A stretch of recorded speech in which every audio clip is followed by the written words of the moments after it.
All right, folks, Larry Winget here again with the 10 Steps to a Happier Life.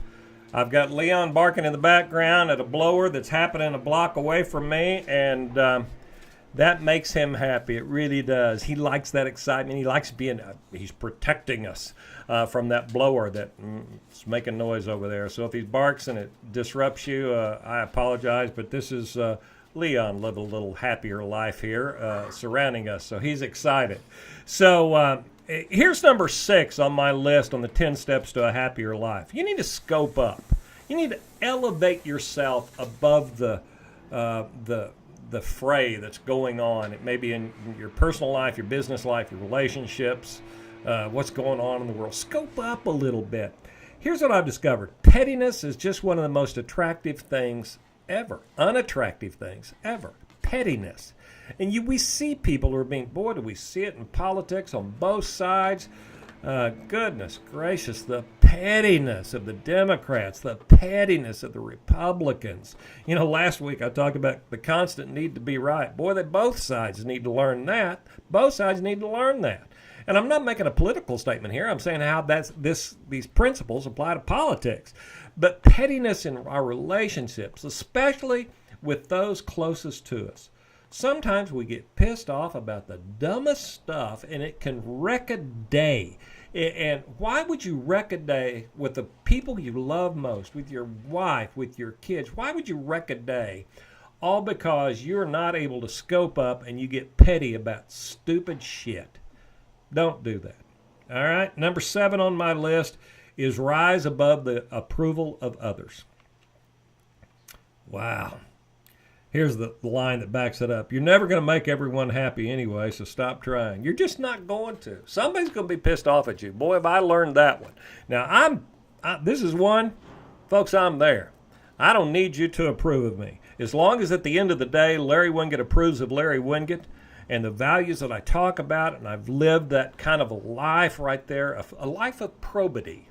Probity, great word. I've talked about that on some of my other recordings here. Probity.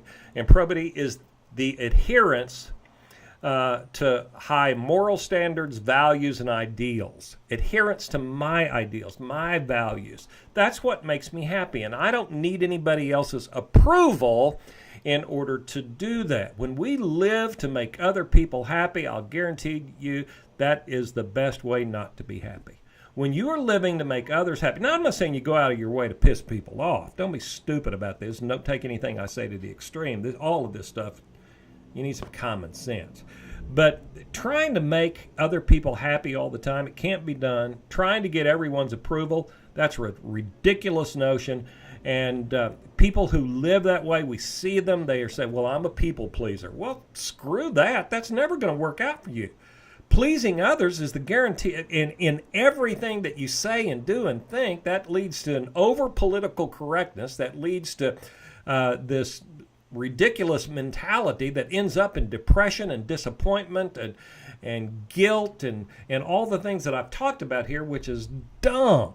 You have got to rise above the approval of other people. Let me give you number 8. You got to learn to forgive. You can't be happy when you're full of anger and resentment. And I learned in a great book called The 4 Agreements. You need to read that book, by the way, The 4 Agreements. And he talks in that book about forgiveness. And he says, you don't forgive other people because they deserve it. You forgive other people because you deserve it. Man, I wrote that down. I've written it down 1,000 times, and I've quoted him.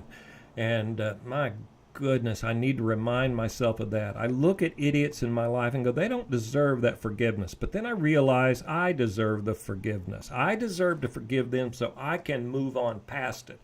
Doesn't mean that I will forget. It doesn't mean that the relationship is restored. It doesn't mean that what they did was okay. It means that I've got to forgive them enough that I can move forward. To be stuck in your anger and your resentment and your arrogance and your all the things that we hold inside of us as ill will towards someone else. I've got people that I'm never going to forget the things they did to me. People who worked for me that flat ass did me wrong. And you know what? I'll just never work with them again. I don't trust them.